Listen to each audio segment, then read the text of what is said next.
भवों पे अश्क का कतरा लगा है, जख्म यह जख्म पर गहरा लगा है, कल ना जाने कहाँ होगी सुबह, आज ही क्यों आवाज पे पहरा लगा है। एक श्रृंगार का मुक्तक देखिए हास्य का कभी श्रृंगार सुनाना है भाई कि उम्र बोली रूप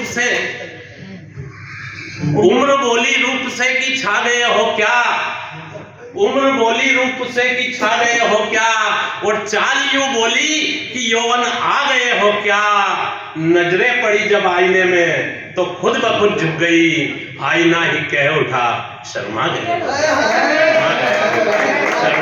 हो क्या। मैं अपनी कुल 5 प्रस्तुति दूंगा, 1-1 मिनट की, 1.5 मिनट की। और पंकज भाई आपने कहा था कि हास्य का कवि श्रृंगार, मैं आज 5 रस में पढ़ना चाहता हूँ, है ना। एक अभी श्रृंगार पढ़ा, इसके पहले वो मुक्तक पढ़ा, और सभी रस में आज डूब के पढ़ना चाहता हूँ, और हास्य भी पढ़ूंगा। एक भंगार रस का भी ये भंगार का नहीं। और राम की बात चली थी अभी, तो लोगों का एहसास चुना, लोगों का एहसास चुना, जनता का विश्वास चुना। राम ने क्या चुना था और आज लोगों ने क्या चुना है? लोगों का एहसास चुना, जनता का विश्वास चुना, छोड़ के सत्ता राम ने बोलो क्यों वनवास चुना, छोड़ के सत्ता राम ने बोलो क्यों वनवास चुना। अगर राम में श्रद्धा है तो देश की सारी समस्याओं का समाधान एक पंक्ति में, अगर राम में श्रद्धा है तो नेता सारे वन में जाओ, 14 साल के बाद में आना, नहीं बचेगा कोई काम, रघुपति राघव कि नफरत को जो छोड़ सके वही कहाँ गए। आपने बहुत अच्छी बात की थी साहब, आप ही की बात को आगे बढ़ाता हूं। ये क्या है, देश के अंदर 2 शक्तियां होती दोस्तों, हाँ और माँ, हाँ हिंदू का, माँ मुसलमान का, और इन दोनों को मिलाकर बनता है हम। और इसलिए जो फितरत फैलाने वाले, नफरत फैलाने वाले लोग हैं, उनसे हमको कहना पड़ता है कि मेरा ये देश न गोलियों से चलता है, न बम से चलता है, ये देश अगर काय से चलता है तो इसी हम से चलता है। तो नफरत को जो छोड़ सके, नफरत को जो छोड़ सके, प्यार की चादर ओढ़ सके, सेतु एक बनाओ ऐसा दिल से दिल को जोड़ सके, नफरत को जो छोड़ सके।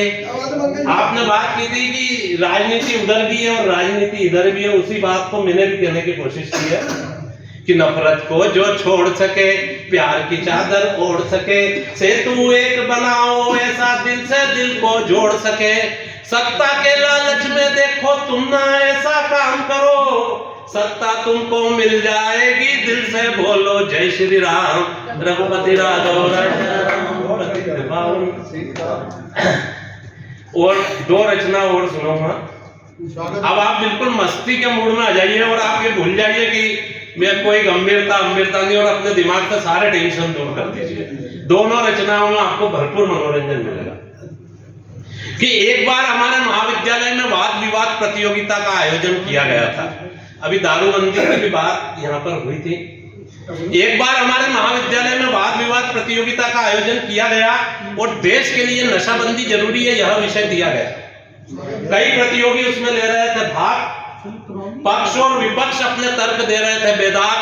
मैं भी उस प्रतियोगिता में प्रतियोगी था, मुझे नशे के पक्ष में बोलना था, नशे की सारी गीता उस कुरुक्षेत्र में खोलना था, सीमित वक्त में करना था बड़ा काम, और अध्यक्ष महोदय द्वारा पुकारा गया मेरा नाम। मैंने माइक संभाला और नशे का पक्ष उछाला, बोला उपस्थित श्रोताओं,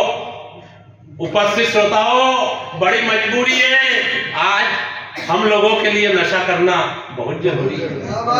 बड़ी मजबूरी है, आज हम लोगों के लिए नशा करना बहुत जरूरी है। मैं कहना चाहता हूँ आज मौसम कितना गुलाबी है, फिर नशा करने में क्या खराबी है। मेरी बात में है बहुत दम, नशे से मस्तिष्क को मिलता है आराम, जब थकारा आदमी करके आता है काम, वो चैन की नींद सोता है, जबकि बिना नशे वाला रात भर होता है। बिना नशे वाला रात भर रोता है। नशा नशा हमारी संस्कृति में खास है, इसका बहुत पुराना इतिहास है। वेदों में इसे सोमरस कहते थे विद्वान। सतयुग, द्वापर और त्रेता में देवता करते थे इसका पान। और जब इतनी बड़ी सच्चाई है तो फिर उसे इस कलयुग में करने में क्या बुराई है? जब इतनी बड़ी सच्चाई है तो फिर उसे इस कलयुग में करने में क्या बुराई है? मेरी बात में है बहुत दम, इसको पीने से मिट जाते हैं गम। कभी झूम के कविता सुनाता है, संगीतकार मस्ती में गाता है, छोटे से लेकर बड़ा आदमी पीता है। और जो नहीं पीता है वो क्या खाक जीता है? जो नहीं पीता है वो क्या खाक जीता है? वो नेता मिश्रा जी ने भी एक बात कही थी, उसी बात को दूसरे अंदाज में मैंने कहा है कि वो नेता जो नशाबंदी पर भाषण देता है रोज शाम को लेता है। वो नेता जो नशाबंदी पर भाषण देता है रोज शाम को लेता है। वो व्यापारी जो अपने आप को भगवान का भक्त बताता है, अपने अधिकारियों के साथ पीता है, खाता है। वो समाज सेवी जिसे प्रत्यक्ष में उपदेश देकर जीते देखा है, उसे भी हमने चोरी से पीते देखा है। उसे भी हमने चोरी से पीते देखा है। अब आप ही सोचिए मेरा तर्क कितना सच्चा है, नशा करना कितना अच्छा है, नशे से सरकार को होती है आय। आपकी क्या है राय? आपकी क्या है राय? करोड़पति हो गए ठेकेदार, नशे का है विरोध बेकार। नशे का विरोध एक ढकोसला है जिसने की दुनिया को छला है। चाहे संग्रह करवा लो जनमत। मैंने भी सरकार को लिखा है एक खत कि दुखिया आदमी इस वीरान दुनिया से मैं किस तरह से जिए, और शराब नहीं पिए तो क्या लोगों का खून पिए? शराब नहीं पिए तो क्या लोगों का खून पिए? दोस्तों, विपक्षी वक्ताओं को तो इस अखाड़े की मिट्टी मलना है, पर हमको तो वक्त के साथ चलना है। फिर कहूंगा कोई मजबूरी नहीं, देश के लिए नशाबंदी जरूरी नहीं। वक्त कम है, इतना ही मसाला लाया हूं क्योंकि आज मैं खुद नशा करके आया हूं। जी हाँ, मुझे नशा है शब्दों की सरिता का, मुझे नशा है हिंदी की कविता का, मुझे नशा है माँ सरस्वती के मान का, और मुझे नशा है कलम के स्वाभिमान का। मुझे नशा है कलम के स्वाभिमान का। इसलिए दोस्तों, आपसे सिर्फ इतना ही कहना है कि चाहे अपनी अपनी मस्ती में चूर रहो, पर नशे की इस बीमारी से दूर रहो। नशे की इस बीमारी से दूर रहो। और अंत में